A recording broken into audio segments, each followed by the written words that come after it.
I love to see the towns passing by and to ride these rails neath God's blue sky. Let me travel this land from the mountains to the sea, 'cause that's the life I believe He meant for me. And when I'm gone and at my grave you stand, say God called home your rambling man.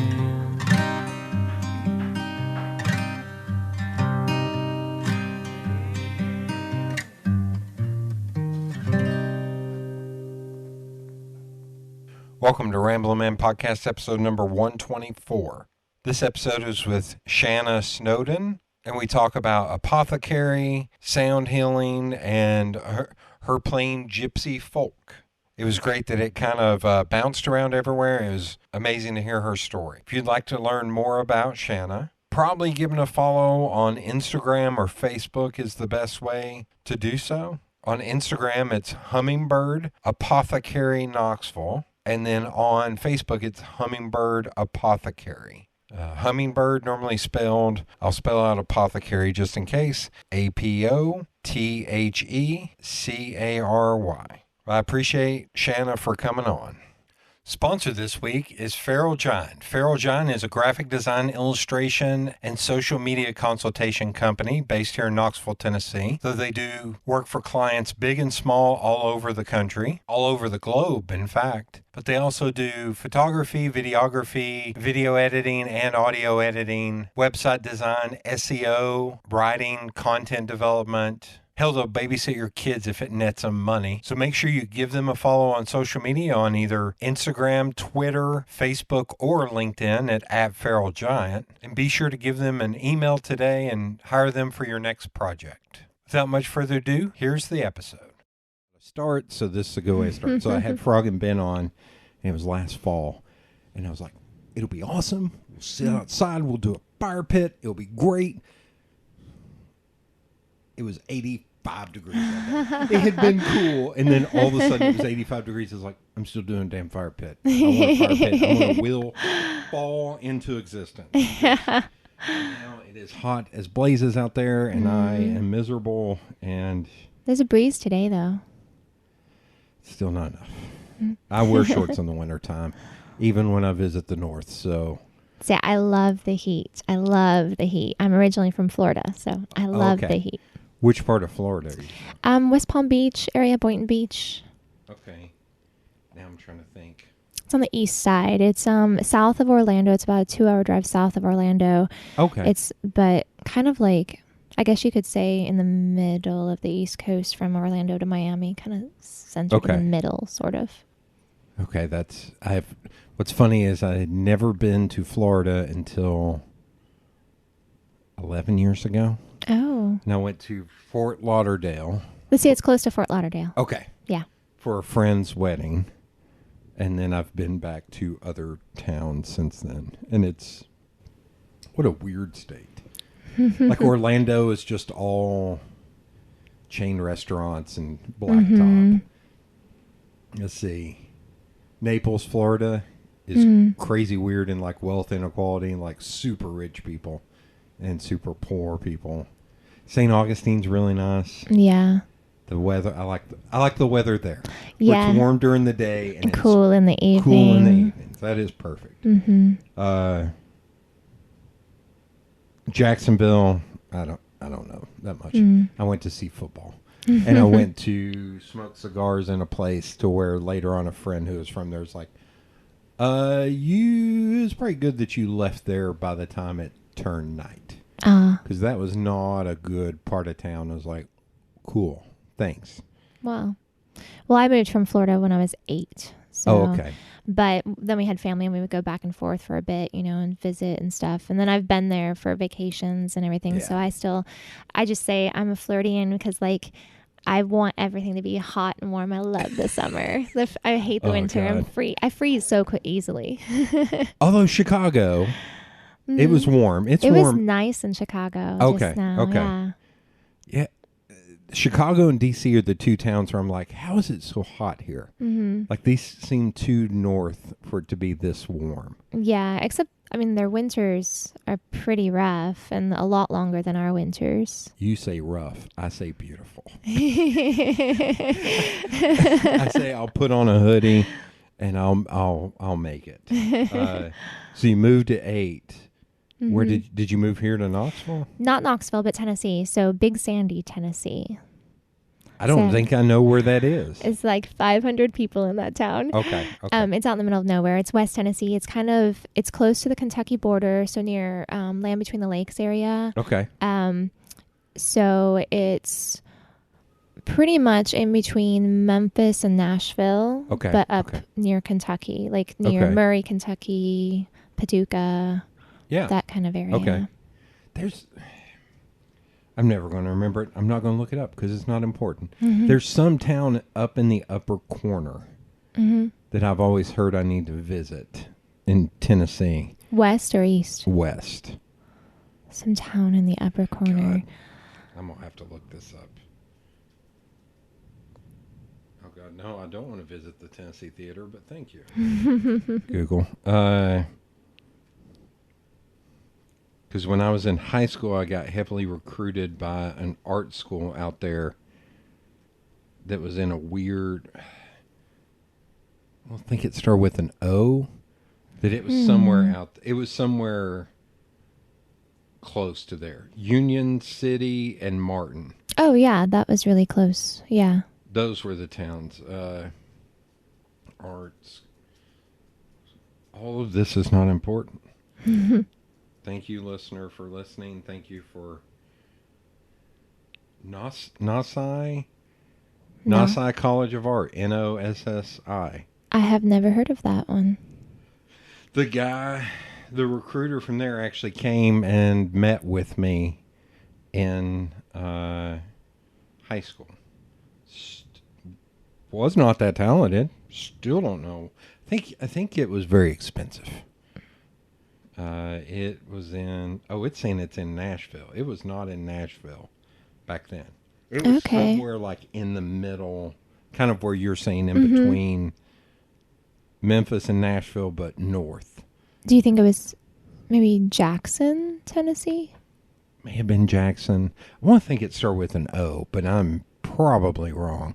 Wherever it was, I just remember it, how if you go from Nashville to Memphis, you go southwest. Mm-hmm. And it was almost like if you still went west and maybe even a little bit north.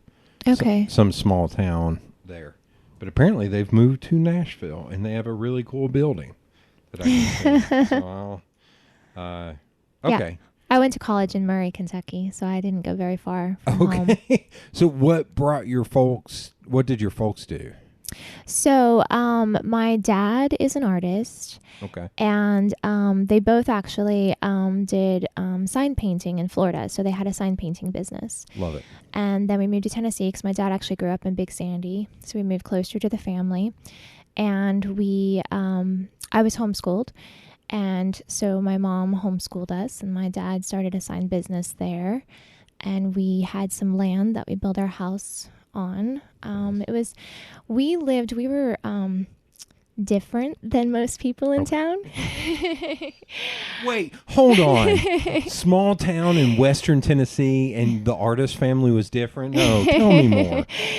So we had, we built our house as we had the money. So we actually moved onto our property in a tent and lived in a tent for several months. And then we were snowed out with a late spring snow and moved back in with my grandparents. Because when we moved to Tennessee, we actually moved in with my grandparents on their hog farm and lived with them for almost a year before we moved on to the property that we had that was near them. into a tent. But then as my parents would make money, we dug our well, we laid the foundation for our house, which was supposed to just be my dad's workshop, but we were going to live in it and then build our house after that. But it ended up being our house. Nice. It was just a one-room cabin with a loft, and there was me and my twin sister and my older brother. Okay. So we spent a couple years with no plumbing in the house, so no running water. We had an outhouse, and we had about almost a year without electricity. So that first Christmas with electricity was like the best Christmas ever because we decorated everything with lights. Oh my God. So growing up here, it's so weird whenever I talk to people not from here, that's how they think everyone in Tennessee Yes, I know. And I was like, no, I am a city kid because I grew up in the city. And they were like, yeah, but it's still Tennessee. I was like, nah, bro. There are people in Union County that's on par. But yes. Now, shoot, what'd you call it? Big Sandy. Big Sandy, yes. I'm going to have to write that down because that's amazing. I mean, we were the only ones who did that in town, but it was, I loved my childhood. It was hard. It was tough, but I loved it. So did they, with you all of, good Lord, all the kids, did they encourage you all to do art? Did you do a bunch of different media to figure out what you liked and didn't like? So they always encouraged us to do whatever we desired. So they told us we could do anything, just put our mind to it and do it. So they always encouraged our interests. So I grew up playing sports. I did baseball and softball and basketball and all that kind of stuff. But when I always wanted to play an instrument, and I always wanted to play the piano specifically. So when I was 13, there was someone in our church giving away an old church piano. Nice. And so my sister and I both wanted to play, and so we begged our parents, can we put this giant piano in our one-room cabin? Oh my God. It's the biggest piece of furniture in the cabin. Yes. And they said yes. And so it came, like the bench for the piano came with all these books with teaching us how to play. And so my sister and I just taught ourselves how to play. We spent probably a year or more, maybe more than that, teaching ourselves. And then we decided we wanted a teacher. So we found a piano teacher. And my parents paid for our lessons for a bit, and then my sister and I actually did a few odd jobs for our piano teacher so we could pay for the rest of our lessons. And then we took off. My piano teacher actually got sick, and so we had to then go back to teaching ourselves again. And my senior year of high school, though, I really wanted to go to college for piano.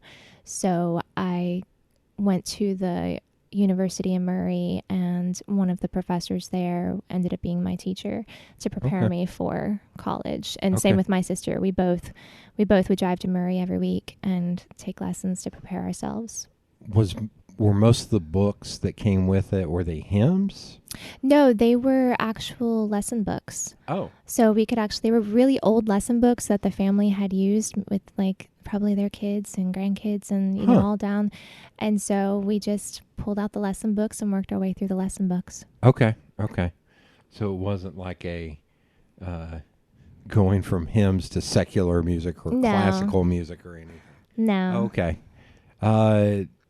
Did you all get to travel much as a kid with them being artists? Did you get to go to museums or anything? We did go to museums. So my dad actually, he went back to school for art.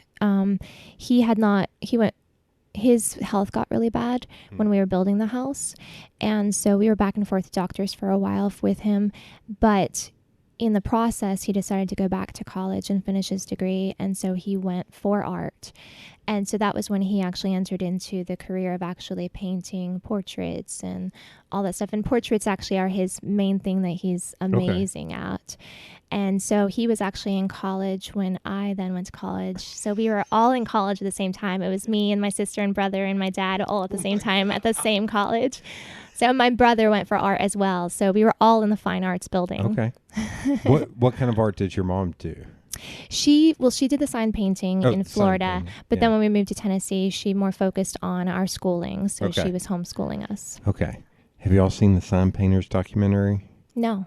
There's a great Sign Painters documentary from 2013, somewhere in there. Mm-hmm. It's great. It's amazing.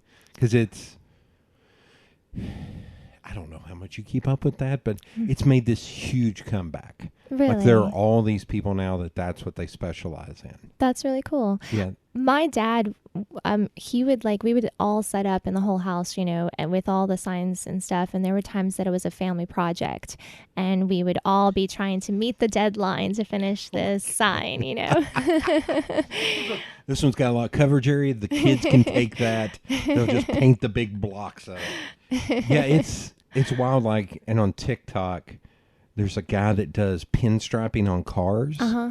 And it's insane to watch him he's standing there mixing his paint. Then he just walks up and with one stroke Wow. does the entire side. And every time it's like, what the hell is happening? Yes, I would watch my parents just be able to just hand paint these beautiful letters.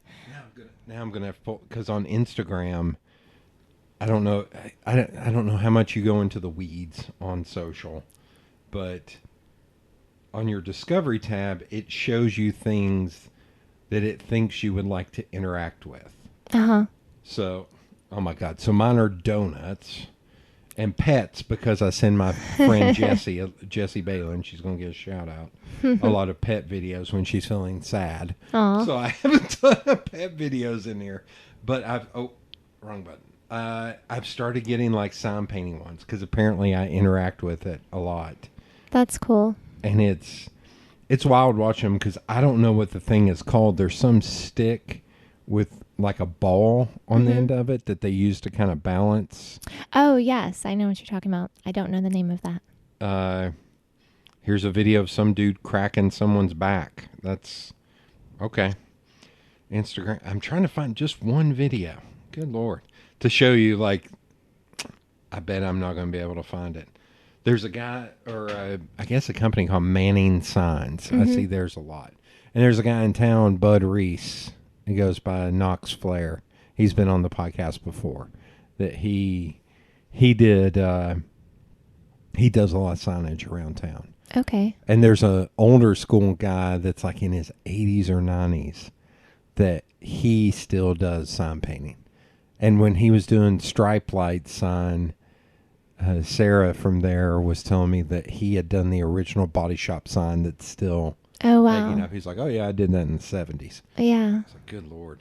Sign painting, it's weird to make a comeback, but I think there's a lot of people in art that, I'm trying to think how I can say this so it sound like a dickhead, don't know what they're doing or don't know what they want to do after they get a degree. And they look at sign painting and it's crazy amazing, the work that they can put out. So it's like, oh, no, this is an art thing that I can do. Right. And make money. And there's so many ways to do it nowadays. Yeah, and seeing crazy detail. Of course, I'm always into the type and how they do fonts and stuff. It's unbelievable. And now a lot of them are doing they'll do the commercial gigs, but they'll also find mirrors at flea markets and paint a phrase or something on it and sell it on Etsy or something. Are both your parents still around? They are, yes. Okay. Yeah. Are they retired? Are they enjoying retirement? My dad teaches art, so he teaches group classes. They're still in that area in Big Sandy, and so he teaches in Paris. And they're actually coming to visit tomorrow. Oh, nice. Okay, so this is going to be although people will see what this is about, so this won't be a weird left turn. But were you always into healthy living as a kid? Was that something your folks and your family kind of stuck with? Yeah, so growing up with my grandparents having a farm, they had acres of their land with gardens. They had hogs and cows and chickens. And so we kind of grew up on the land. So, and we also planted a garden in our yard as well. And we also had chickens, and at one point we had 75 chickens, so we had a lot of eggs. But it was always a project. Being homeschooled was always a project. So gardening was, something to learn, and building the chicken house was something to learn, and our house we lived in. But I especially had my own little garden. I loved flowers. And so I had actually a little patch of a vegetable garden in my grandmother's garden, but then I also had my own little secret garden in the back of the woods that I would go, sit in and plant and weed. And did you read that book as a kid, Secret Garden? I did. I loved there it. You go. I loved it, and I always wanted my own walled-in secret garden, and so actually I now have that. Nice. Mm-hmm. This is a weird fun fact that I've never told on this. This is hard to imagine. My dad's also a very large person, and he is a truck driver, and he absolutely loves that movie. Aw. That and Fly Away Home, I think, is the other one, to where he's like, those are damn good. And like he just goes off, and I was like, I think he shed a little bit of a tear. Aw. Like, not expecting that out of you, Dad. Like I understand the... what is it? Good, the Bad, and the Ugly. Mm-hmm. And those kind of movies, but...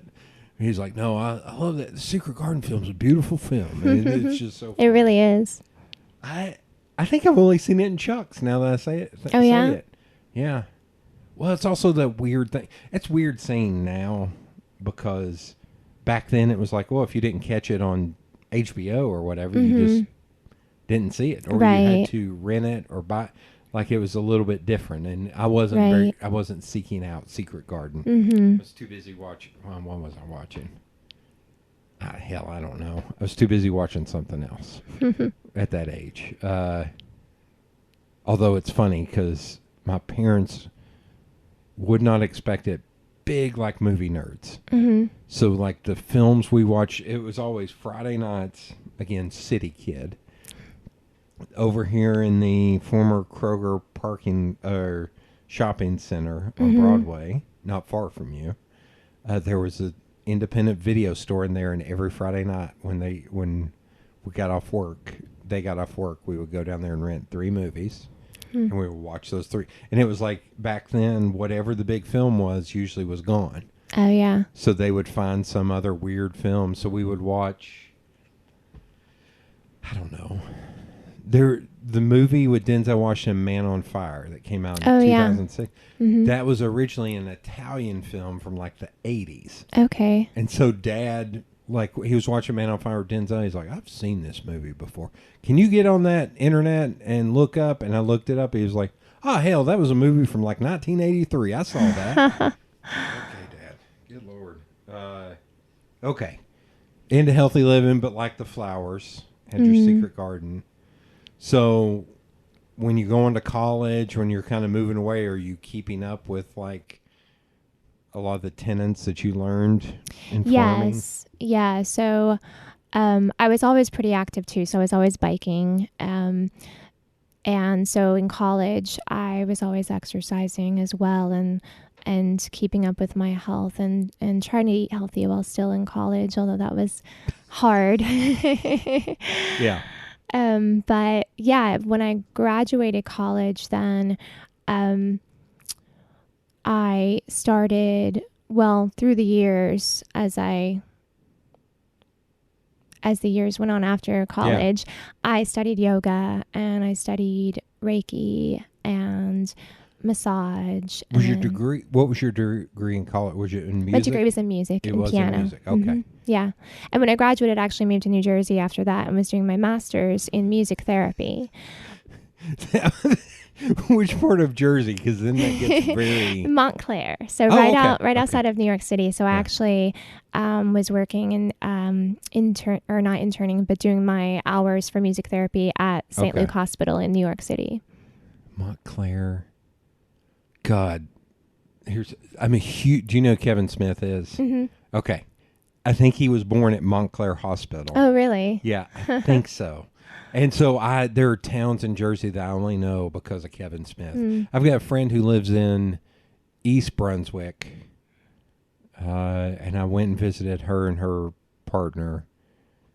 And there's another, I don't know. They all live in that area, so. It's a nice area. I know that. I liked it. Area a little bit. But Montclair, I know from Kevin Smith. So, okay. So music therapy, but you also, was it up there you started learning yoga and Reiki?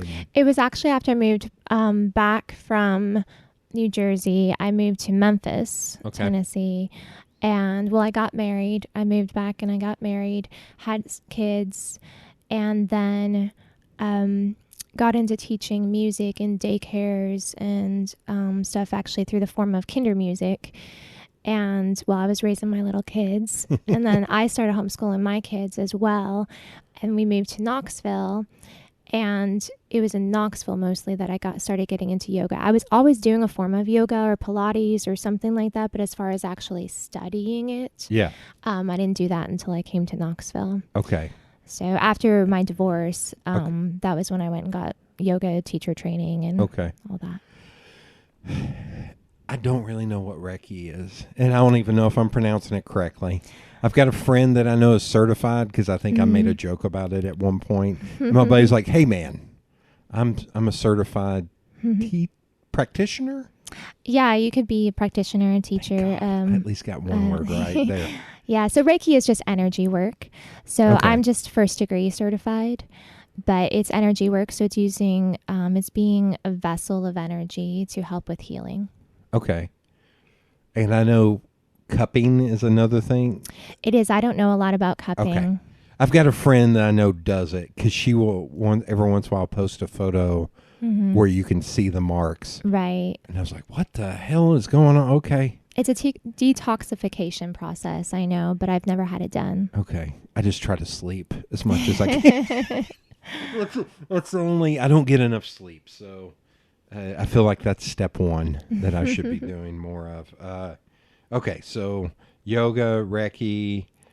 How is that like here in Knoxville?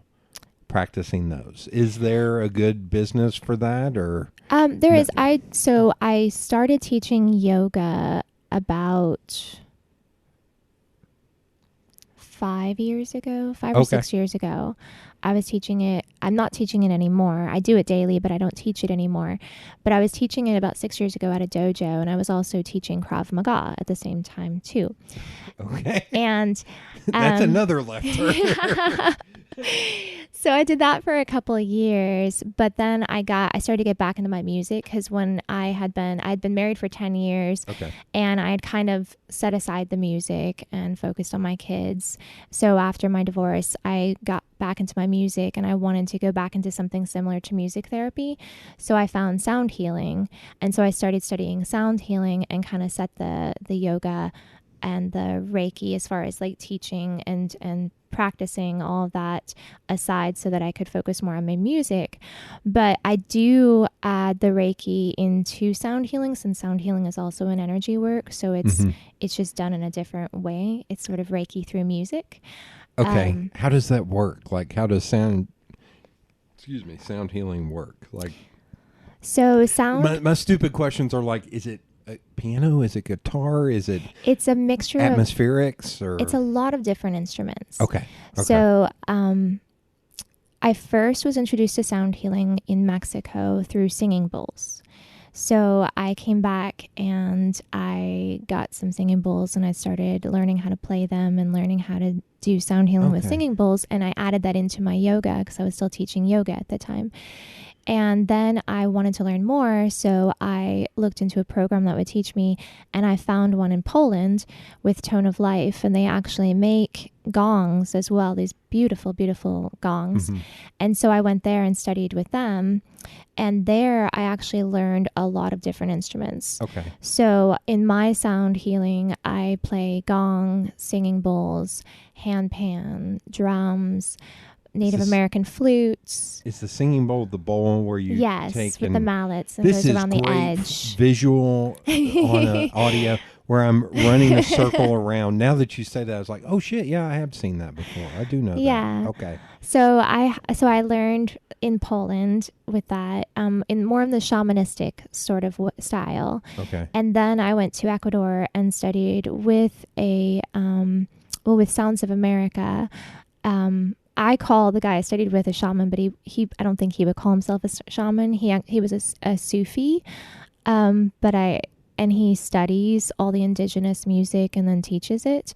So I went to Ecuador and studied with him and his partner, and we traveled all over the country and went to all the different museums with all the indigenous like clay instruments, and we even learned how to make them. So I even made my own flutes, and learned the whole history behind shamanistic sound ceremonies. Okay, I hate to go backwards, but Ecuador makes more sense in my head. But Poland seems like a weird. I hate to keep saying. I'm gonna stop saying left turn. That's gonna be a drinking game in this, but Poland seems like an odd. That's not something I would think of. So Poland was where Tone of Life was centered, and so it was a husband and wife, and they had built a retreat center, and they made gongs, and they actually traveled the world playing sound baths and concerts with all their gongs and stuff. But they were Polish people. Yes. So he was Polish, and his wife, I believe, is from Argentina. Okay. And they're actually now I want to say they moved to Argentina now after COVID, but I'm not sure. I can't remember exactly where they moved to. Either Argentina or Spain or somewhere in that area. But so they kind of they travel all over doing it, but that was their home base. Okay. But not Poland. And never in a million years would I have ever guessed. It's so beautiful there because it's up in the mountains, and it's very similar to Tennessee, actually. There was someone I had on the podcast, Renee, to where she does mission trips every year. And she went to, I think, the Czech Republic. Mm-hmm. And she actually had me like looking into it because it was like, man, it is gorgeous in the Czech Republic. Same thing, would never get. I'm from here. I've traveled. This isn't. It's not embarrassing. I grew up incredibly poor.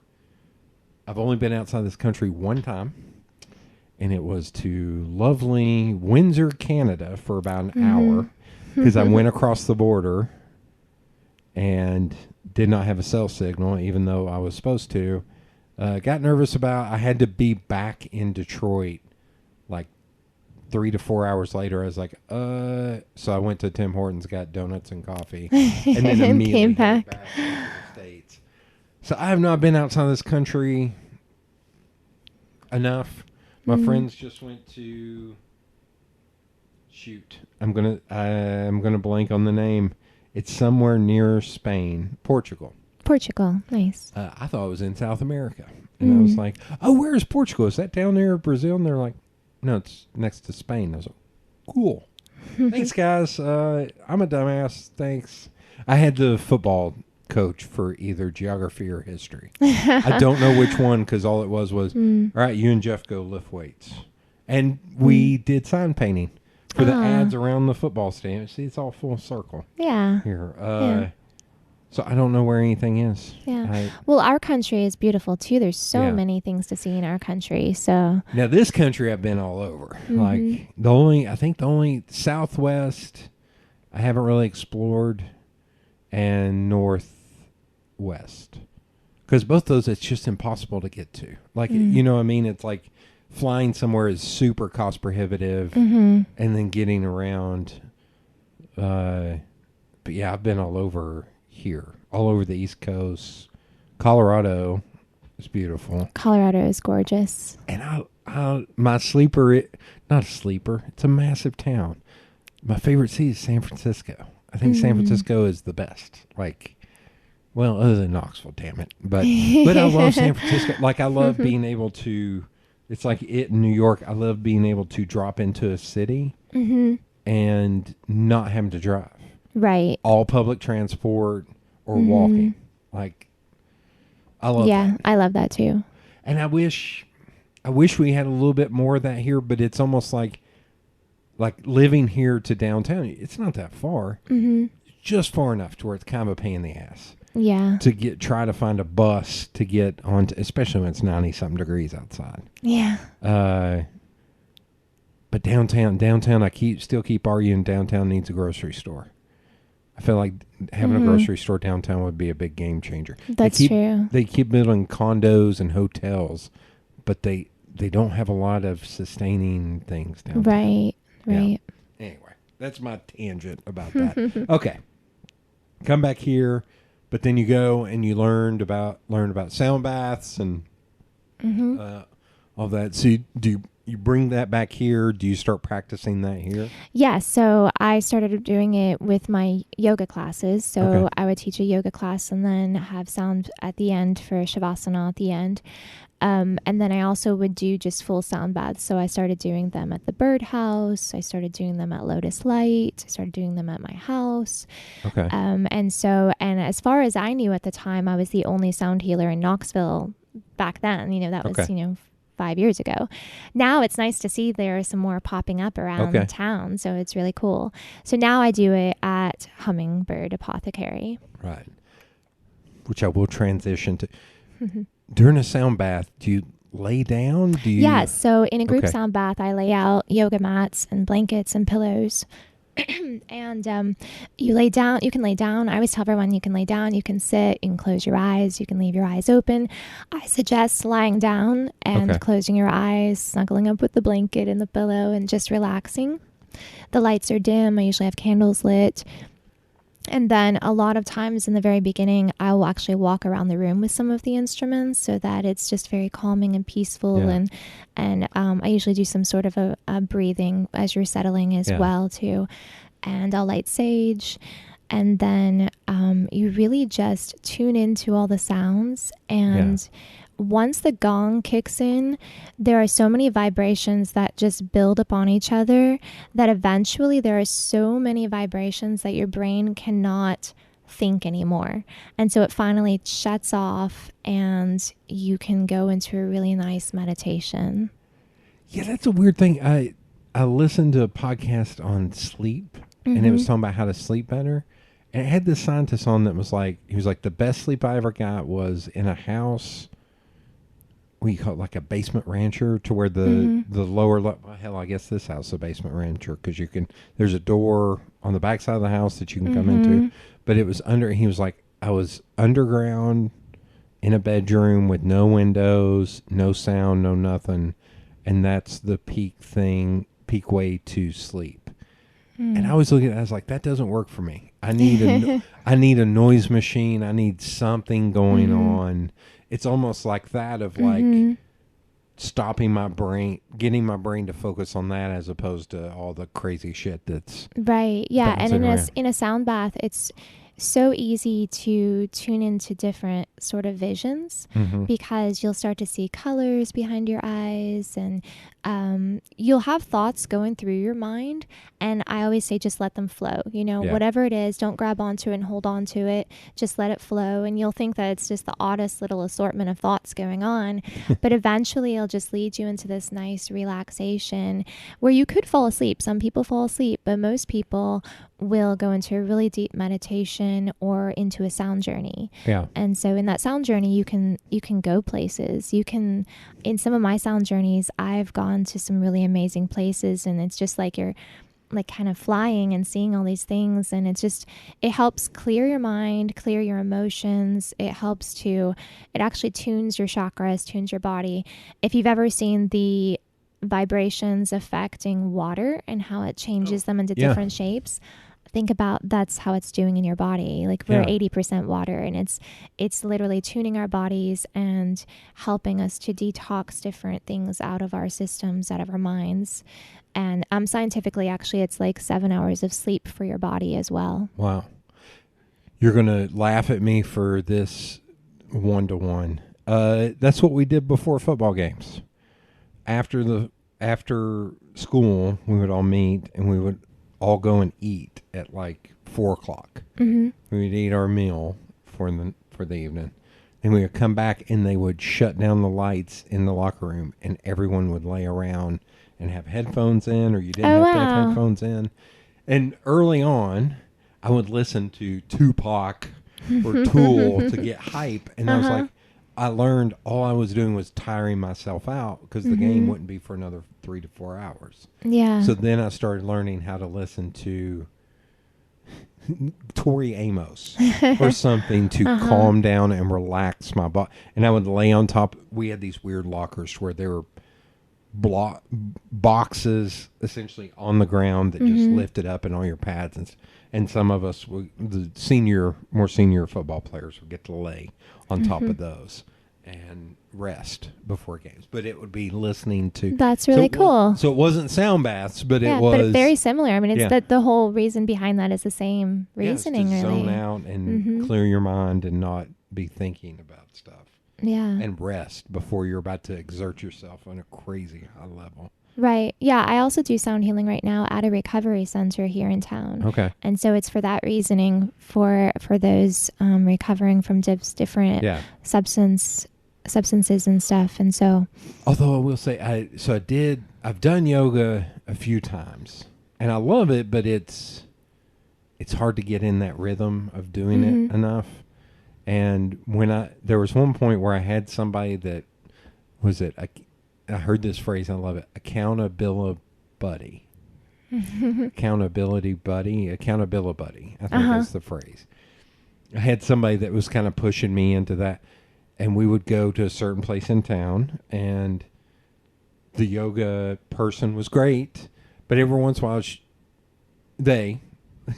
although saying she is not saying anything, she would pick music. I was like, I don't know that I would have picked A Tribe Called Quest for this yoga session. Doesn't feel very, doesn't really feel right. And it would almost like take me out of it. It's like, the funniest thing was because I've played sports so long, I have so many injuries that there was one maneuver, you probably know what it is. It was like this, again, audio podcast, where it was trying to move your shoulder and lay on your shoulder. I was like, oh no, I can't do that.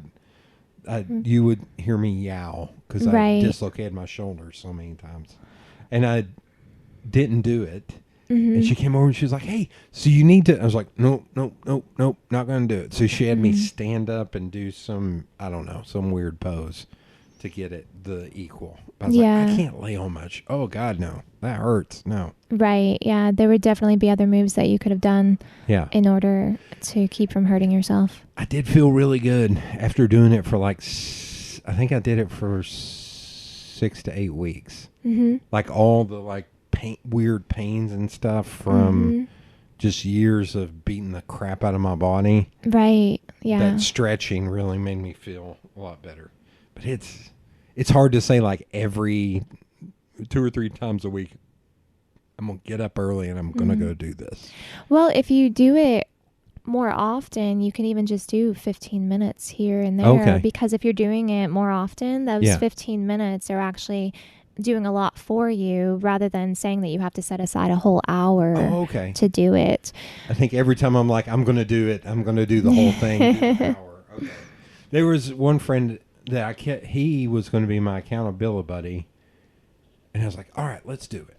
I'm sure we can find a program online to where we can subscribe and watch things and do it as we go. And I couldn't get him to nail down I was like, let's do it for 1 month to start. See how that goes. He never followed through. Okay. So we touched on it. Now we're going to come back to, so you open Hummingbird Apothecary. Okay. So the very dumb question of what is apothecary? So an apothecary is sort of traditionally an apothecary is like a drugstore in a way. Okay. So back in the medieval times, apothecaries were very popular, and they were the drugstores because we didn't have, the medicines that we have now. The apothecary had all the herbs, the ointments, all that stuff that you needed to stay well. And even the person usually who owned it was called an apothecary as well, and they were the herbalist who treated people. So an apothecary nowadays kind of has little aspects of both of those things, Okay. depending on where you go, because we don't have the traditional apothecary anymore very often. But mine, so I study herbs, I study herbalism, and I've been studying that for several years now. And so I wanted a place like very similar to the traditional apothecary where I could actually educate the public on the herbs and what will help you with this and how you can stay healthy. And so my apothecary is essentially a place where you can go find the herbs and oils and tinctures and also pre-made drinks that will help you feel better, live better, give you more nutrition. But it's also a fun atmosphere because it's also a sober bar and a tea bar. Yeah. So we have the herbs you can take home, or you can just come in and have a really nice drink and enjoy socializing.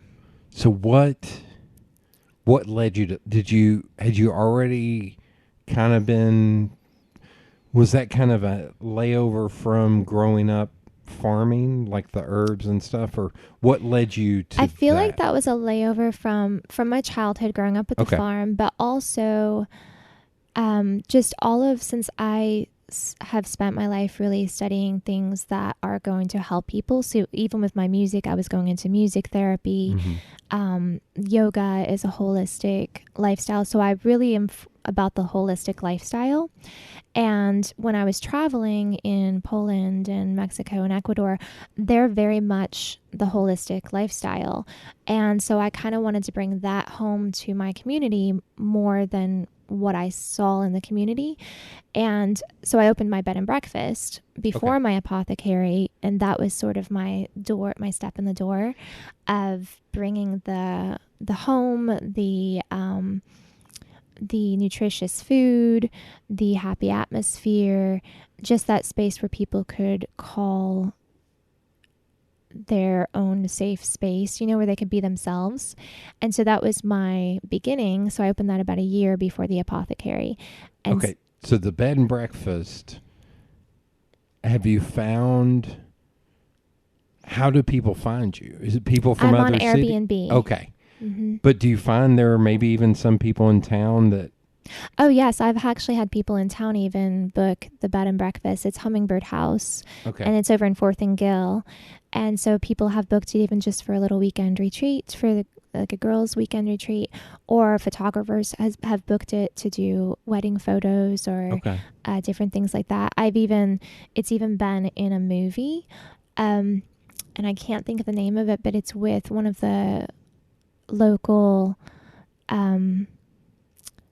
real life murder kind of stories. What is that? It's in town. Snapped? No. It's one of the, like, they do interviews for different people for different... there's a lot of them. I can't start with a J and I can't think of it. There's there's one production house in town that I knew one of the people that worked there. And she was like, oh yeah, in the office we call it murder porn. Except for when the owner of the company's around, because he doesn't like that term. And he was like, yeah. She was like, yeah, that's all we produce. We produce, because I think they produce like 7 or 8 different shows.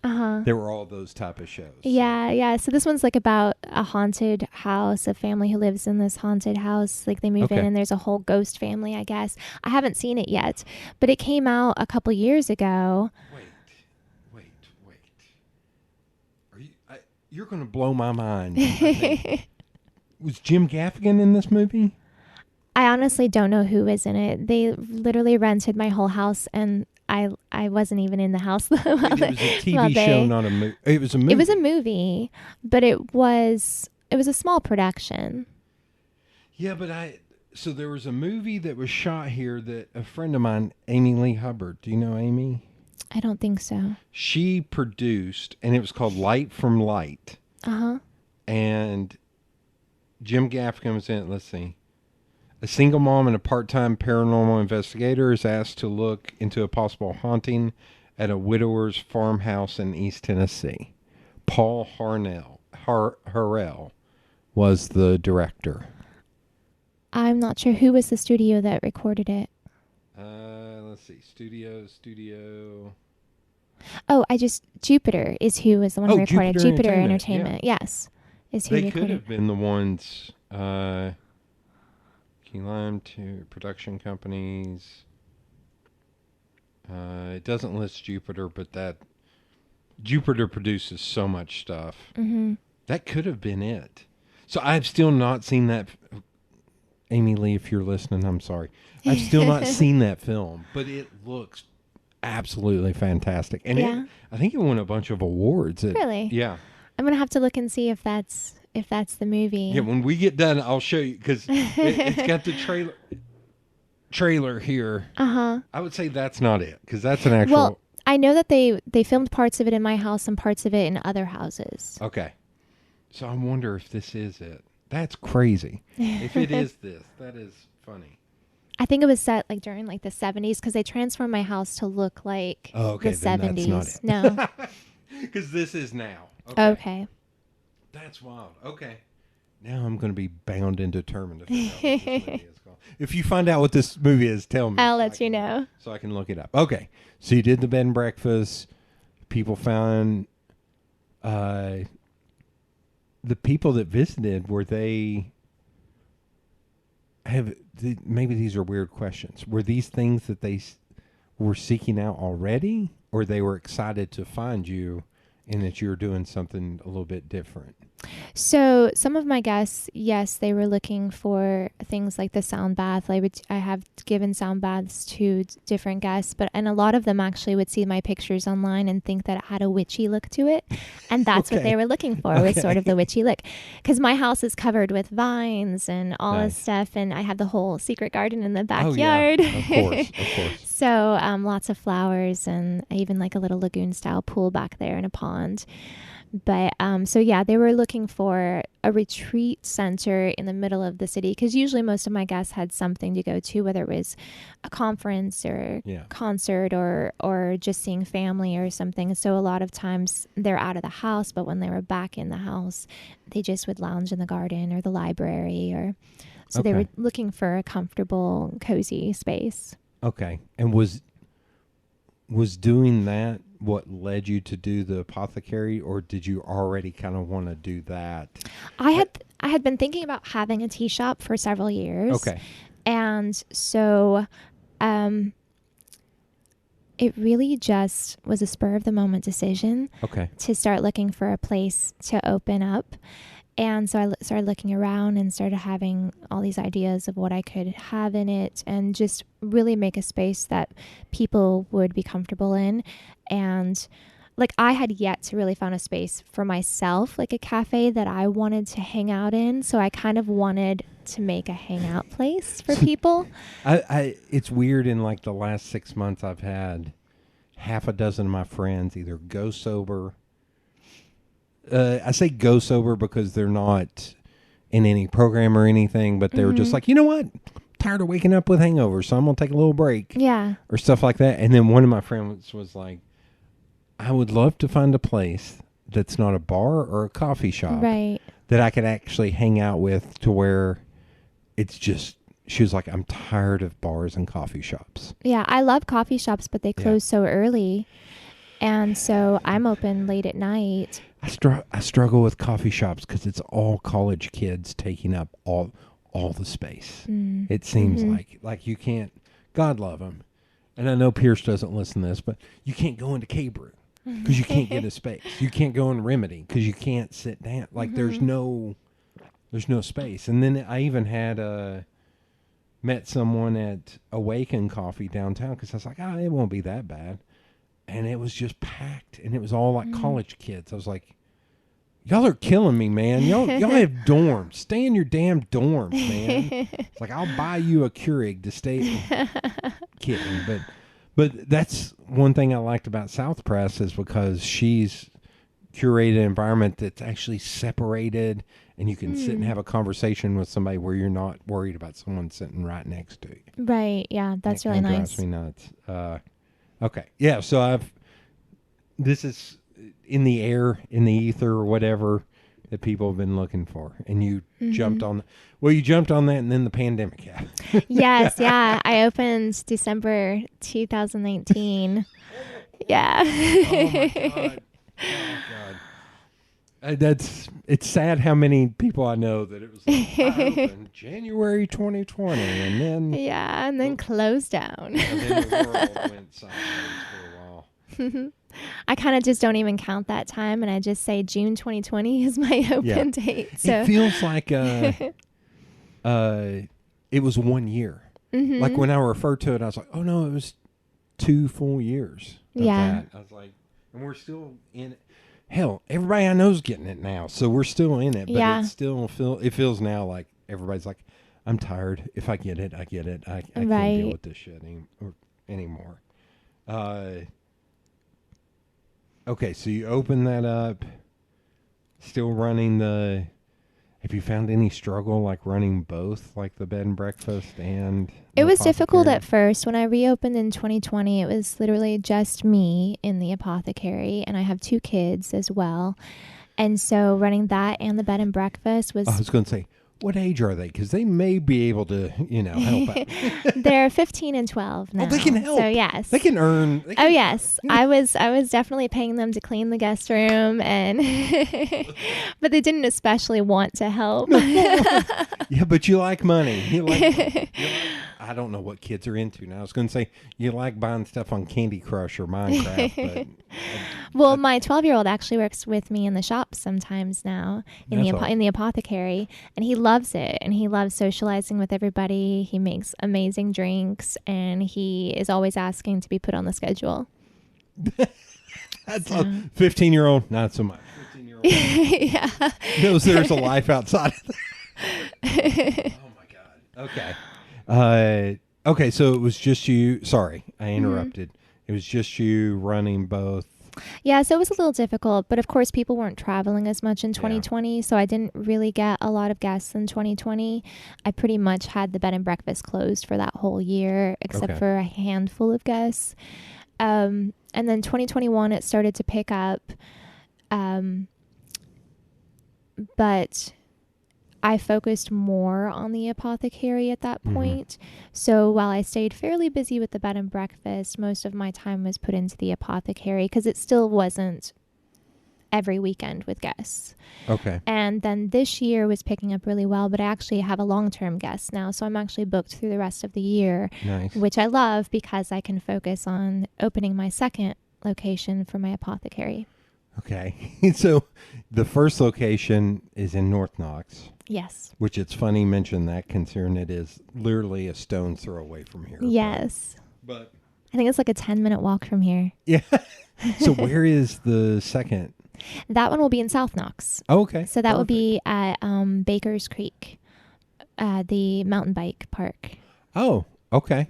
Nice. So there's an old chapel there, an old church that is actually sort of a double chapel, and then it has all the basement part and classrooms in the back. So it's all right there on Baker's I was just Creek. reading about this. Probably. There's several businesses opening in there. So there will be bear paw bikes. There will be a restaurant in the chapel. It's an American fusion restaurant, and I'm losing the name of it. I can't think of the name of that one. And then there will be me, and I think there's going to be a massage place. So there's a few little things. And a brewery. I'm pretty sure a brewery is going in there too. Imagine that. So, and mine will be a botanical brewery. So while it'll be Hummingbird Apothecary, my North Knox location is sort of Hummingbird Apothecary and Lounge, because we do music events there, open mics, comedy, different things like that. And then the South Knox is sort of going to be a botanical brewery, because we'll have a lot of more of our drinks on tap. Okay. Because we are doing a whole line of what we call fizzy lifter drinks, which are CBD infused drinks. Nice. I understood that reference. Okay. South Knoxville. That's good. Like, because that, spoiler alert, and I don't know which order it'll come out on this. We'll have 3 people from AMBC coming over tomorrow night to record. Oh, really? Appalachian Mountain Bike Yes, yeah. Coalition. I'm a mountain biker, Okay. so I'm gonna have to remember how to say that because I always go ABMC. No, it's mountain bike. AMBC. But yeah, they're going to come over and talk about some of their stuff. very cool. Yeah. I love AMBC. They do so much for us. I'm friends with, I think, kind of the people who started it, and now it seems like it may have moved on to different people because early on it was Jeremy Walker, Brian Hahn, Mary Beth Tugwell, Katie Tugwell, Aaron Donovan. I know all them. George Middlebrooks. I know all them. But then when Aaron connected me with Matthew Kellogg, the current one, president?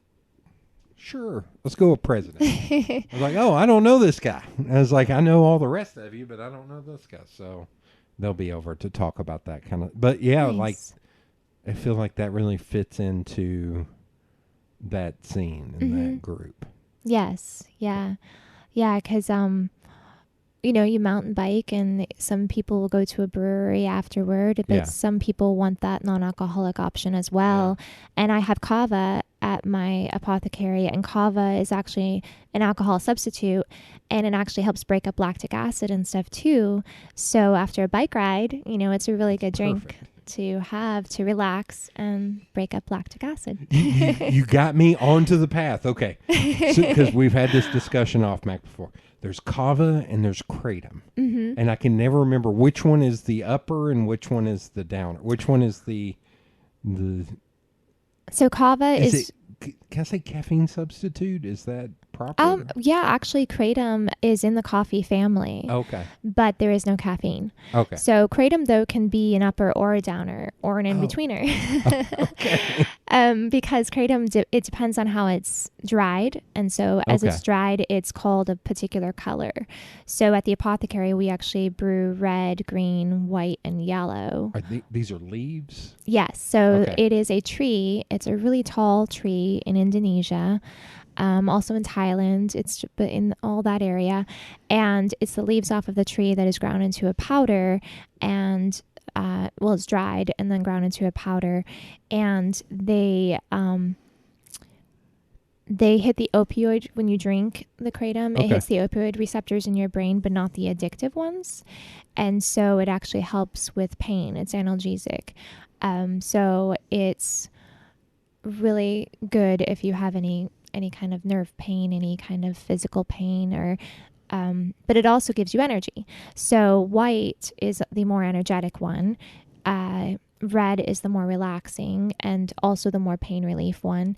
Yellow is sort of an in-between of red and green is like a balanced between a white and a red. And that's kratom. Yes. Okay. And kava is in the pepper family. Kava is a root in the pepper family that's ground into a powder, and it is grown more in the islands. So like the Fiji Islands, Hawaii, Vanuatu, all those different areas. And that is traditionally ground into a powder, put in warm water, and hand kneaded in order to pull out the kava lactones, which are the numbing agents within it, that when you drink it, your mouth will be numb. And it's also analgesic, and so it will go through your body. And sort of, if you think of that numbing, it kind of numbs the pain, sore muscles, all that. So that's why I say that one's so good after mountain biking. Yeah. Because it's going to relax you in the head a little, but it's going to really relax your body and help ease any of that soreness from having a pretty from riding up the mountain. Is trying to think how to ask this question. Can you overdo it on either one? Like Kratom, yes. You can get nauseous if you drink too much or if you have no food in your stomach. So I always recommend anybody who's new to drinking it to just have a small amount. Make sure that you've eaten something. Everybody's body, no matter what herb you're using, everybody's body is completely different from the next. So if you're trying something new, you really need to just take small quantities, see how it feels in your body, and then decide on whether you want to consume it or not. One of the reasons that I have kratom in the apothecary is because the education about kratom is not good in society as far Okay. as people don't know how to drink it correctly, because a lot of people will just spoon up the plant matter, put it in some water, mix it up, and just drink it like that, which is absolutely disgusting, but also really bad on your body because your body cannot process all that. It's kind of like going to grabbing a bag of loose tea and just eating the loose tea. You would never do that. So Tell me what I wouldn't do. No, I'm just kidding. I would never do that. Yeah. It's just a lot for your body to process. And so we brew it like a tea. So it's Okay. strained a couple times, actually 2 or 3 times. So that's very clean. And so you're only getting the good qualities out of it instead of your body having to digest all of this plant matter, because it's the plant matter that actually can make you feel sick. Okay. It won't Okay. harm you as far as making you feel nauseous, and you might throw up if you drink too much or have the plant matter, but it's not a fun experience. Yeah. You're making me remember. So I worked for PetSafe for a while, and we had engineers from China that would come over every once in a while. And there was one woman that used to love making fun of me because I would, every once in a while when I didn't want to drink coffee, I would take a bag of Lipton and make tea. And she would come over to my desk because she sat right beside me, and she was like, "That's not tea." And I was like, "No, it's tea. And we put sugar in it, and we do this." She's like, "That's not tea." And then she would have her contraption to steep tea and do all that stuff. She's like, "Now this is tea." I was like, "I don't know. That's a lot of leaves and stuff, man. It's in a little bag. It's self-contained. Like, this is what I grew up on." She was like, "That's not tea." She would give me so much crap for drinking that tea. It's like, "It's not tea." It's like, "It says tea on the box. It's tea." There's a difference in the quality. Yeah. I'm sure. I always joke that I have become a snob when it comes to liquor, beer, and cigars. I cannot become a snob when it comes to coffee and wine because I can't afford to add any more to that, to my standards. I don't know. Yeah, all that other stuff. I was like, I learned very early on, do not drink really crappy alcohol because that will make you feel very bad the next day. And beer. Right. Oh, God. Drinking like a Miller Lite or something, drinking a few of those. Blah, blah. Yeah. But on the other side of that, like so in the tea situation, quality tea is actually healthier on your body too, because it's going to help your bodily functions more. I guarantee you if I started nerding out, I would get into it. Because I've always had friends that didn't like Earl Grey and all that kind of stuff. And even, I'm trying to think how to I probably sound like a dickhead when I say this. I've got friends that probably seem a little snooty about, well, I drink Earl Grey. It's like, yeah, but you bought it at Food City. Guarantee you the quality's not as good as if they bought it somewhere a proper tea. That's me being a dickhead. One of my friends for being snooty. I've got friends. One of my buddies, Todd Steed. Do you know Todd? I don't think so. Musician, and he is like almost like the Knoxville musician. He had a band called Smokin' Dave and the Primo Dopes. He does improvisations on WOT about jazz. Okay, I probably have met him. Great guy, but he works at UT and he goes to China quite a bit. Okay. So he is really like hardcore tea person. And he lives in North Hills. I'm going to tell him to come by. But yeah, tea is not something. Okay, so do you sell different kinds of? You said tea shop earlier. Yeah, I have over 100 different herbs. Good Lord. Okay. Yeah, so you can come in and just say how you want to feel, and either I or my employees can point you toward an herb. I don't know why. I think it was. There's a lot of fodder in here for you to make fun of me. And you're welcome for that. But growing up, I would drink coffee, but like, God, visual on an audio podcast. This is the most I've done of this. I must be very tired. I have a cup of coffee. It would be that much coffee, that much milk, and I would dip cookies in it when I was a kid. And my dad would always make fun of me. He's like, "You want some coffee with your coffee?" Like that. But it was, I think, when I worked at the print shop, I didn't get paid much. So I couldn't, and I drink all day. Like because I was work like 12, 14-hour days. And I couldn't afford to keep buying like Cokes and sodas and all that stuff. And I didn't drink enough water back then. So coffee was free. So that's when I got hooked on drink coffee. But now it's like I can drink a pot and go to bed. I'll grind the hell. Maybe that's something I need to talk to you about. I grind the shit out of my teeth at night. And it's stress or it's... I try not to eat caffeine or eat caffeine, have caffeine or eat sugar past a certain point. Because I'll still be able to fall asleep. Like I can lay down right here and fall asleep. But because I had Oreos and I haven't had enough water, I will just clamp down. Oh, yeah. And I don't know. I've never looked into it. I don't know. I just try to do better at not. There are herbs that you can drink at night that are any nervine herb. So anything that's going to help your nervous system. And that could be it. You could just need something that's going to help you wind down and relax your brain a little bit more. So anything like mugwort or linden flower or valerian is a very powerful one. Okay. Yeah. Okay.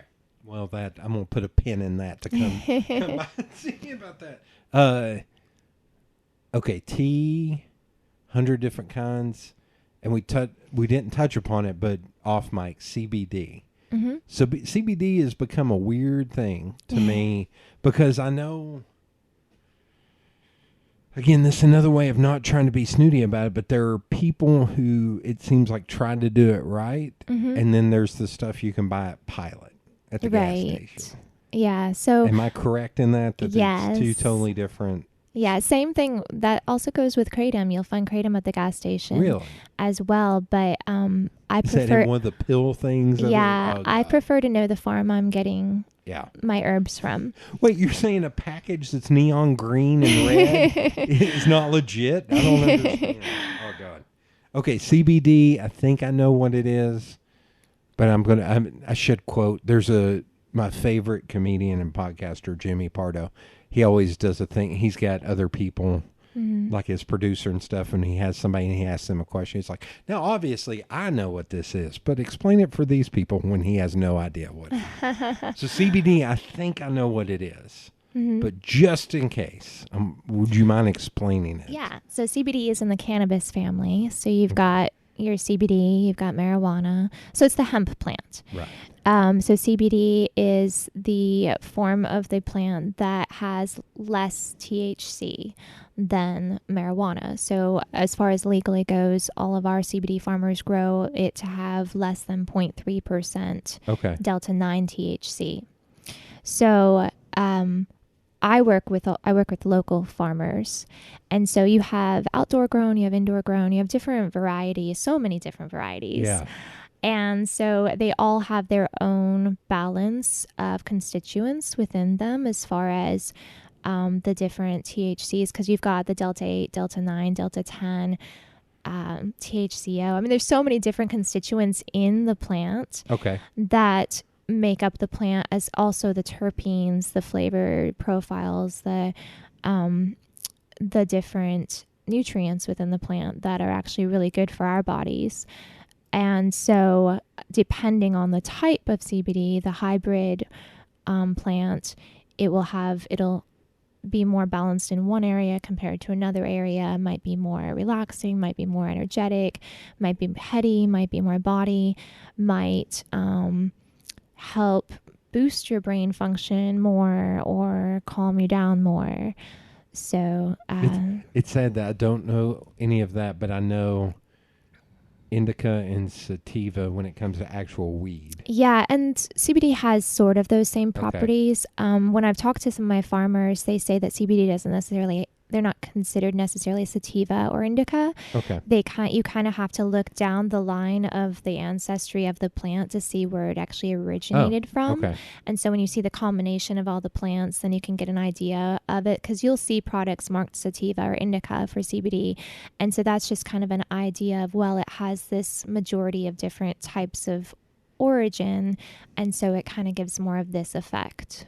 And you said working with local farmers, is it legal in the state of Tennessee? CBD is, yes. Okay. To grow it? Yes, it is. Yes, we have some great farmers here.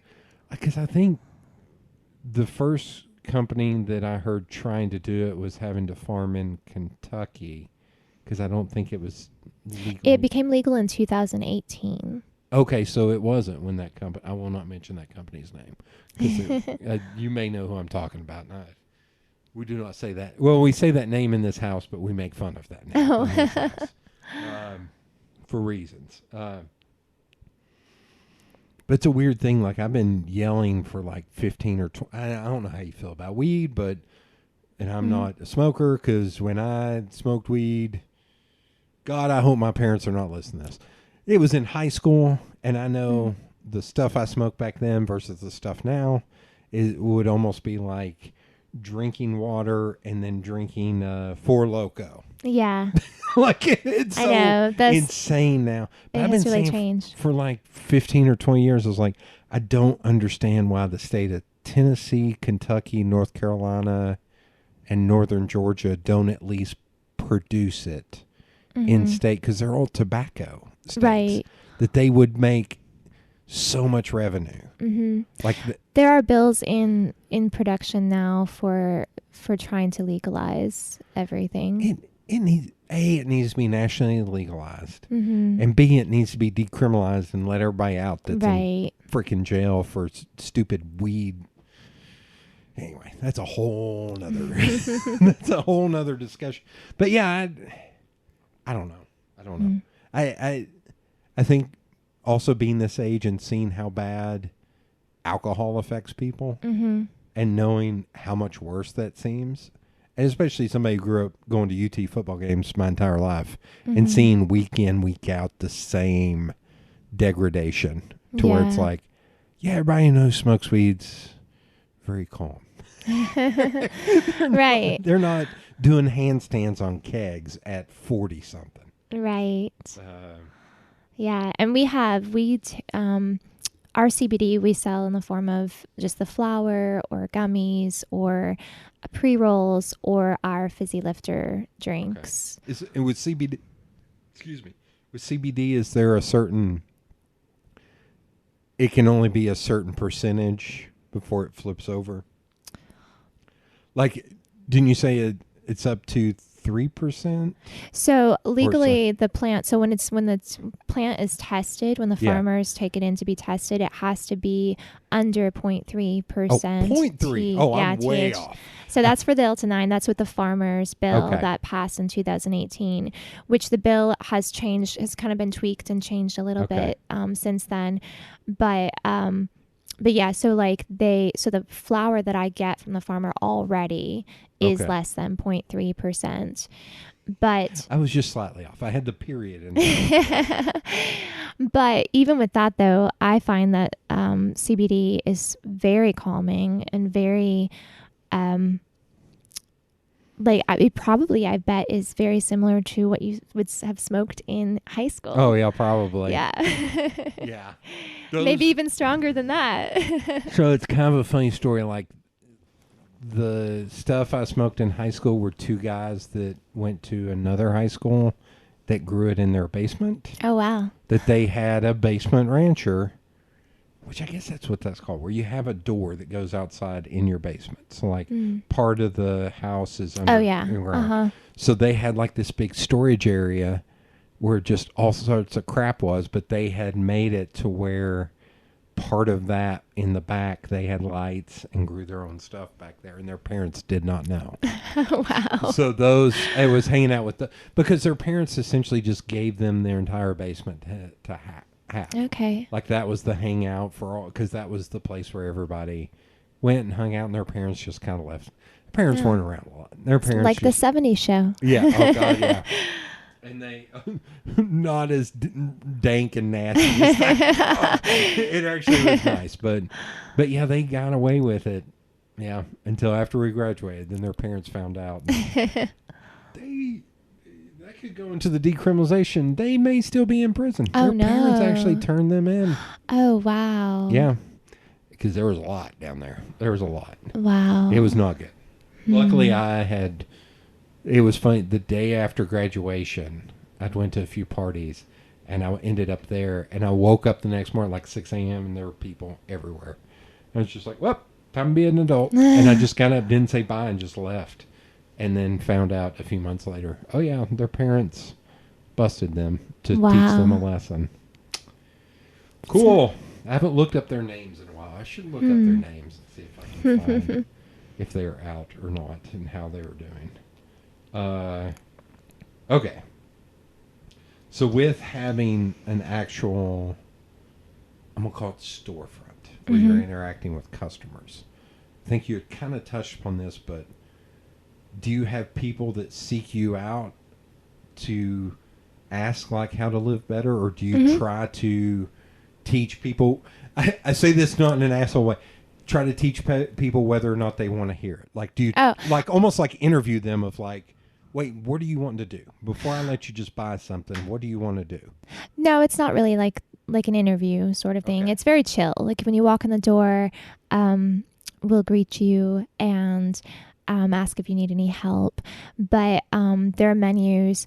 And so since we're a sober bar, we have really fun drinks as well. Yeah. So most of the time people are coming in to kind of relax, have a drink.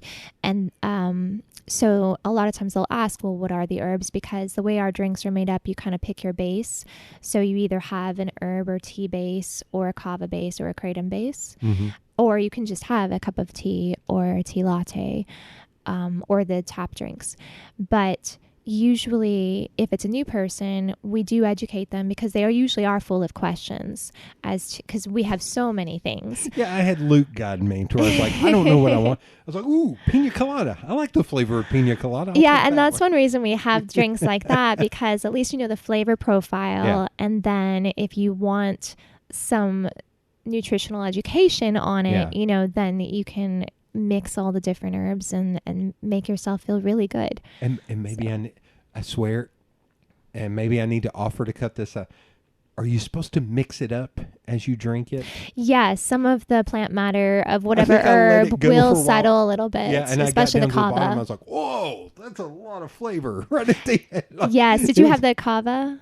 I guess so. Did it numb your mouth? Yeah. Oh, yes. Yeah, the kava, if it sits, it'll kind of settle because so kava on its own, we call the taste like clean mud. Oh, okay. So, and it kind of has that consistency. It's a very creamy consistency. And even though we've strained it and stuff, it just always will have a little bit of that powderiness in it. And it wasn't bad. It was just, it packed a wallop. Yeah. All of a sudden I was like, it's like you just ate the mud. So if it's sitting there for a bit, it's really good to swirl it just a little and kind of that's me being stupid. That's not. Well, I mean, that's just anyone drinking it for the first time. You don't know that. So no. But think of it like a juice in a way. A juice will settle so you kind of have to swirl it. Hell, I usually judge me. I used to drink chocolate milk every morning.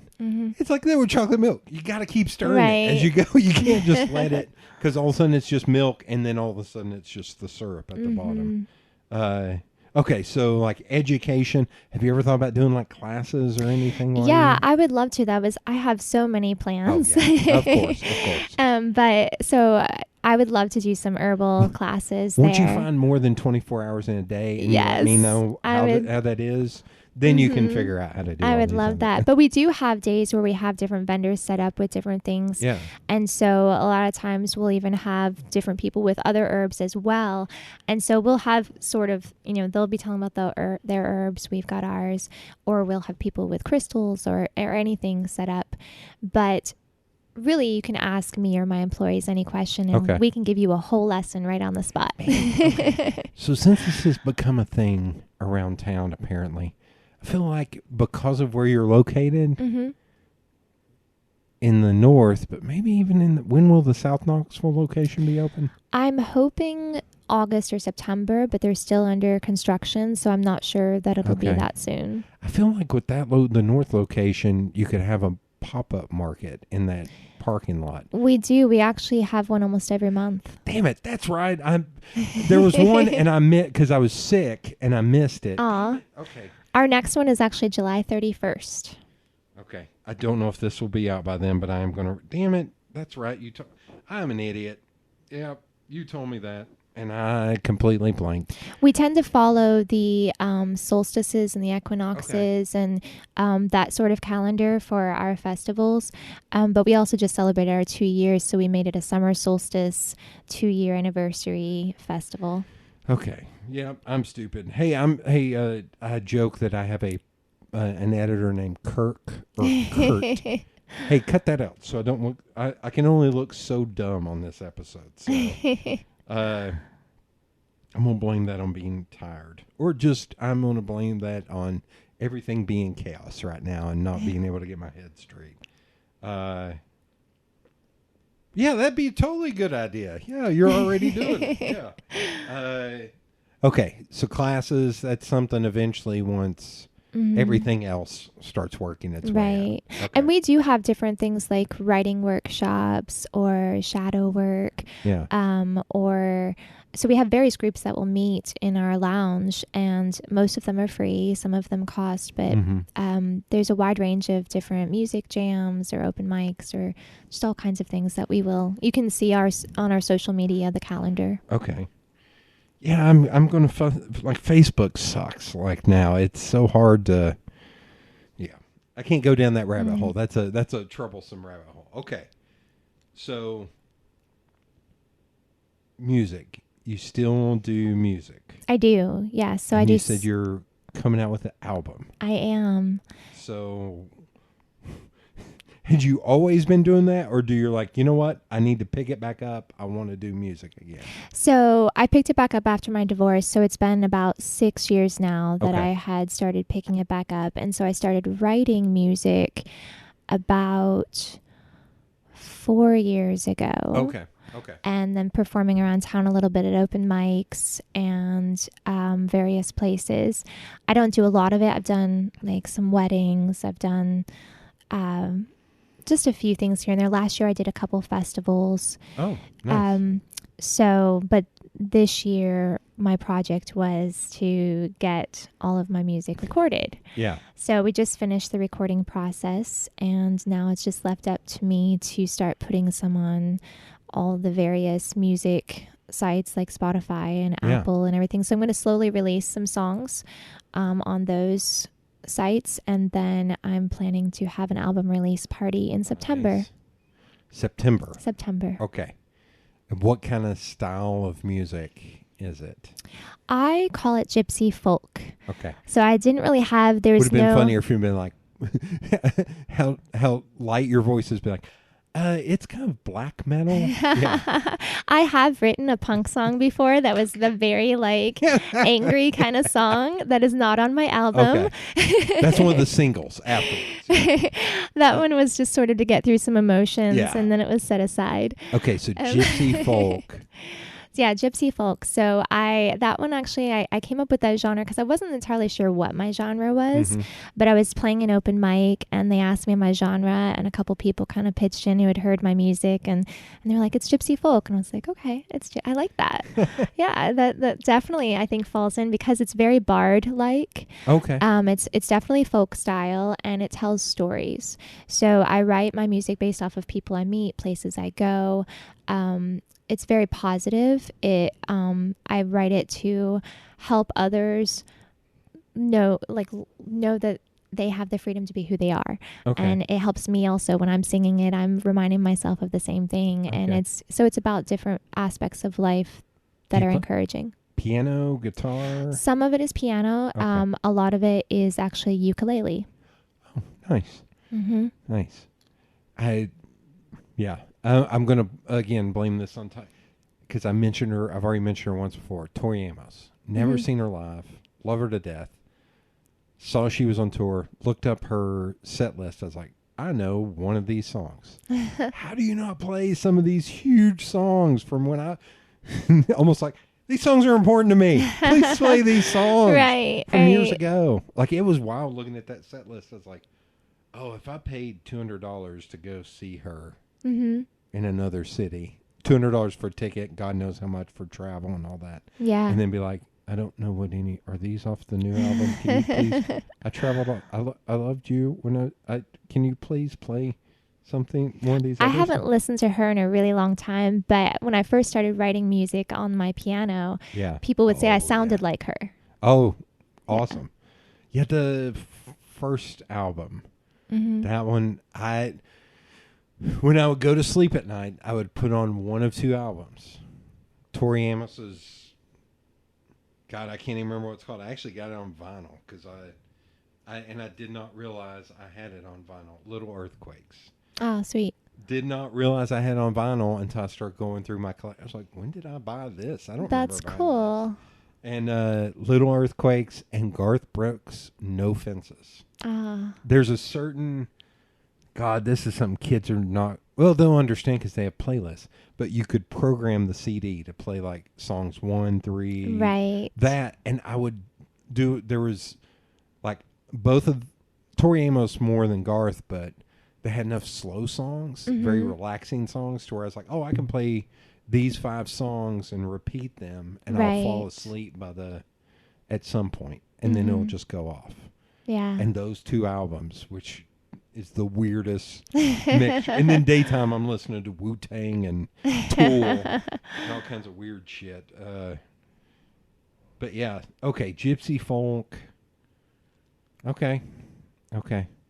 And so now it's, God, all the platforms. Yeah, Spotify. Are you doing an actual like CD or vinyl or anything? Yes. I'll be doing a CD. Actually, one of my employees, Josh Hinken, designed my CD cover, Nice. and it's really cool. And I want to do vinyl, but I've yet to actually contact someone with vinyl, and I know that that's like a long waiting list. 2 years. Is it really 2 years? I'm I'd trying heard to a remember. year. I think, who was it? Somebody just interviewed, because Jack White has a vinyl pressing plant either in Detroit or Nashville. One of the two. And I think he said it was something like 18 months. Wow. And I know, there's been a few people that I've done a couple of vinyl. I've done some CD and album art. And a lot of them, it was, oh, yeah, you have to get this done back then. And that was 4 years ago. It was like 6 to 7 months ahead. So yeah. Sorry. You can. I know it'll definitely be down the road, but it would just be cool to one day hold a Just to have a vinyl vinyl. of mine. That's one of those weird things like that and film, like actual film cameras. I don't understand why more companies don't do it. Right. Because it's such a huge thing right now that you could make money right. manufacturing those things, and people just don't do it. It's so weird. Okay. So releasing in September, have a record release show at... I want it to be a whole experience, so I want it to be outside. So since my music is gypsy folk and it's stories, and it kind of has, it's more of that feel of a lot of people will say it has that fairy kind of feel to it. Okay. So Secret Garden. It's all coming. Yes. It's all coming. So I'm looking at either IMS or the Botanical Gardens or UT Gardens, but I'm still trying to find, I'm still asking questions and trying to find the venue. Man, I'm trying to remember. Yeah. Okay. See, my brain's working because there was somebody that used to have monthly shows at his farm. I think it was Jay Clark. Do you know Jay Clark? He's a musician. I think he ran for office. So. And I think he had some place like right outside of Blount County that he had like songs from the barn or something. It was like once a month, and it was really cool. That sounds cool. Because it was like in a valley and stuff. Yeah. Awesome. That sounds really cool. But little alternative may be too far out for you too, because that's another thing is trying to get people to come to shows when it's like you're going to have to drive 55 minutes to come to this show. Whereas all the places you listed, it's like, oh, it's just around the corner. I can go to that. Right. Okay. You can have it. You can have it at the mountain biking. I had thought of that as well. On that weird ramp that goes around the side. I actually have one song I wrote about mountain biking. Awesome. And for that, do you just go by your name or do you have a band name? I just go by my name. Okay. Shanna Snowden. Oh, God, I didn't have you say that at the beginning. At the end, I'll try and remember. Good God, I'll try to remember. I may put 130 down here at the bottom. 130 name. But you're still getting stuff up to Spotify and stuff. Okay. Yes, yeah. Because I was going to say, well, I should tell people to go and follow you on Spotify, but you're still working. Yes, but I should have some of those up within the next few weeks. Okay. By the time this comes out, I am actually backloaded a little bit. Okay. A little behind the scenes for anybody listening to this that probably will already heard these episodes. I've got 2 other episodes in the can. One of them was you might be interested in is a musician who is losing her hearing. Oh, wow. She has lost 3. She only has a quarter of her hearing in one ear. She has half of her hearing in one ear, completely deaf in the other ear, but she has a colloquial. No, I'm saying that wrong. Good Lord, I can't remember anything. An implant in her brain. Okay. That it was very interesting. Yeah. Zoe Nutt is her name. She's awesome. Oh, I know that name. Yeah. Her family's from here, but she moved to Nashville. Okay. And she's open for people, and she's great. That's very cool. I have a friend who's a musician who is completely deaf. He's a sound healer, and his music is his life, and he is amazing. Like, if his sound baths are just absolutely amazing because he feels everything. Yeah. Well, and the other ones, I'm sorry, Daniel. I'm going to pre-apologize to the other person I interviewed, Daniel Clay, on chip carving. Chip carving wood. I'm always interested because I have the big window. I can see people pulling into my little dead-end road and seeing people pull in and then back up. Or my neighbor just moved out of this house and into that house, so I've seen him walk back and forth a few times. It's like, oh, my God, guys, please, leave me alone. I'm trying to record here, trying to be professional. Okay. Do you set goal with all this stuff going on? And with having a million ideas, do you set goals or a checklist of what you like to accomplish? I do. A lot of it's in my head, but I find that it actually comes to completion more when I write it out. So I actually am working towards a simple life. I was brought up to have a simple life, and that's what I find my most calm self is in a simple life, even though I have a million ideas and things I want to do. But I do set goals for how I want to lay out with my bed and breakfast and my apothecary and the location of my music. And if I start to expand too much into so many different areas of life, I catch myself and I pull myself in because I need to just focus on my vision of the quality experience that I want in all of those areas of my life. Okay. And so I'll narrow it in and pull back a little because it's very important to me to have time still with my kids, with my boyfriend, with, my friends and family. And so I try not to go into too many projects. Right. Teach me how to do that, please. It's difficult. There are so many things. I cannot stop learning. And my mom taught me to never stop learning. And that is all I do is I will devour every book, everything. I would love to be good at everything. I've got an envelope box in there that it has tons of Post-it notes, scraps of paper with ideas. If I had money was no object. If I could farm out and pay for the stuff, like I've designed furniture and stuff, everything in that box, at the end of the year, I would probably barely make a dent in it. And if that's all I worked on, and I don't know if it's a good thing or a bad thing, because like right now I'm in the middle of 18 different things, and with what happened last week. Also trying to figure out my place as a dude and being like, I'm an artist. I would like to do something to help. But as a dude, should I be doing that? And I'm getting different answers from every different person I talk to. To where I was like, I just want to help. Can I please just help and promote it and raise money and help. I just want to help. Yeah. I just want to help. And it's my friend Adam and I keep having texts going back and forth on our places as dudes in times like this of like, but we both, can we please tell us where to help? Please, we will listen, but we'd also like to help. Yeah. We're here. Anyway, do you know what you would like to do in the next 10 years? in the next 10 years. Well, let's see. My kids will be graduated and out of the house. You'll be able to officially work full time. Right.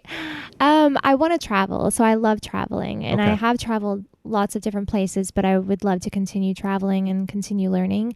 So obviously I'll still be running my apothecaries and all, but I would love to travel more. And so I actually plan to one day, probably within those 10 years, have a van. Oh, God. And my boyfriend and I plan on packing our mountain bikes up and and traveling a bit, but then having our place is still here in Knoxville, and I'll still have to be running the shops and stuff. So there's a buddy of mine who he was electrical engineer at PetSafe, but he's also a woodworker and has been. His dad was a woodworker, so that's been passed down. So he bought a Sprinter van. He was like, I bought a Sprinter van. That meant I had to work 2 extra years at PetSafe to pay for that bad boy. And he completely tricked it out. Yeah. And built out all the interior. Now him and his wife, their kids are in California. So they will drive across country. He's retired now. They'll drive. I just saw him today. He was like, oh, yeah, we'll take like 2 weeks, drive out to California, see the grandbabies. And then 2 months later, we'll come back. And everybody at the table was like, how are you doing that? He's like, I'm retired. Right. I don't care. Yeah. I have a camper. That's all I care about. See, I would love to also have my instruments thrown in there too, and be playing across the country as well. Because I love performing. So I would love to do more performing. Well, I was going to make fun of you because you can't just relax. Go enjoy. No. Yeah. You're like, maybe we can get some tour dates going on. Pay for this trip. Although nowadays, exactly. God, this is going to be too big of a question. This may be a laundry list of, is there anyone you'd want to work with? Anyone I would want to work with, as in like in music and all? In whatever. That's why I said it's a laundry list, because there could be people that I've always said that I would love to sing with Trevor Hall. He's one of my favorite musicians. So that is totally in my plans that one day I will. And it doesn't have to be on stage or anything. You could just be us like standing in the street singing together or playing something together. I'd be totally good with that. This is I mentioned him before, Jimmy Pardo, comedian, podcast called Never Not Funny. He's a weird dude in that his 3 favorite bands are, his favorite band is Chicago. His second favorite band is Iron Maiden. His third favorite band is Journey. Okay. It's the weirdest. That's it. But he is a hardcore Journey fan and even loves Steve Perry's solo stuff. And he said he was walking out of a restaurant and Steve Perry and like his manager were walking up. And he was like, I don't normally do this, but I have to stop you. My name is Jimmy Pardo. I'm a huge fan. And I love your new album. And this song, so-and-so, really has meant a lot to me. And his manager was like, I don't know that song. And so Steve Perry started singing that to Jimmy Pardo on the sidewalk. And he was like, and I think he told that on the podcast. And the guest was like, well, you win at life. Like, what the hell? Like, you got your own, like, his manager's like, I don't know that song. And Steve goes, oh, yeah, it goes this. And he turned to Jimmy and started singing at Jimmy. He was like, you win at life. So I hope that happens with you and Trevor Hall. Thanks. To where he just starts singing to you on the sidewalk and you harmonize. Well, I'd love to, collaborate. I'd love to collaborate with a song with him. I mean, there were several musicians I'd love to collaborate with, but he definitely has been one that I've loved for years, and he it was powerful like during different periods in my life with his music. So how about with any of the other things? Are there other people, like are there, like you said, shaman earlier, like are there people that you haven't got to meet in those worlds, or you just came back from Chicago from the tea thing? Are there people that are rock stars in that world that we wouldn't know? But and that was Coffee Fest, because I'm adding coffee into the second location. We'll have espresso and all of that, and that was a whole new world to me. So I wouldn't know the people necessarily but they were all amazing. but I guess falling into my traveling is I want to travel all over the world still more. And so I would love to go actually visit more shamans and learn from them. There are a lot of shamans in the mountains in Ecuador that you can actually go into the village and stay and learn from them. And I would love to do things like that. Okay. I have a very odd question, and please punch me if this is... Are you sober?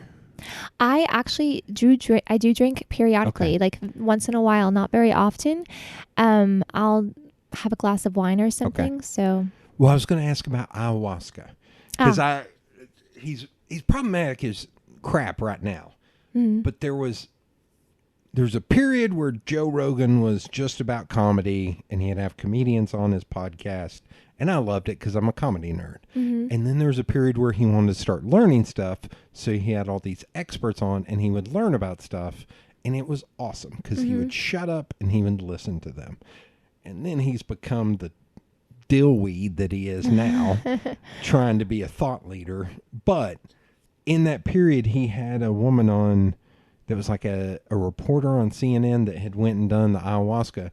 So I got to hear like 3.5 hours of her doing nothing but talking about what that was like. Right. Is that something you would ever want to do? I actually used to want to do that. Okay. But I have had other experiences that have helped me. So the reason I wanted to do it was I wanted to get an idea of my purpose in life. So this was a few years ago that I had looked into it and wanted to. But now through the years, I have figured out my purpose. Okay. And so I don't really see the point in it for myself right now.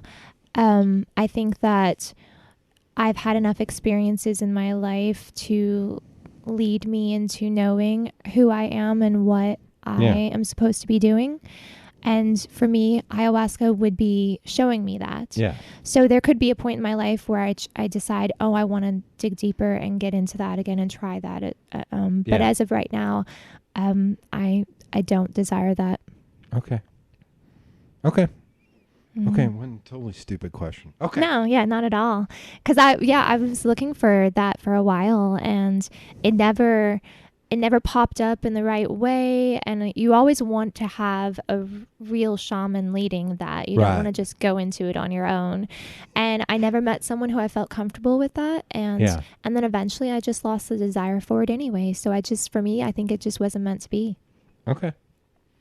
All right. Well, thank you for being on. You're welcome. Thank you for having me.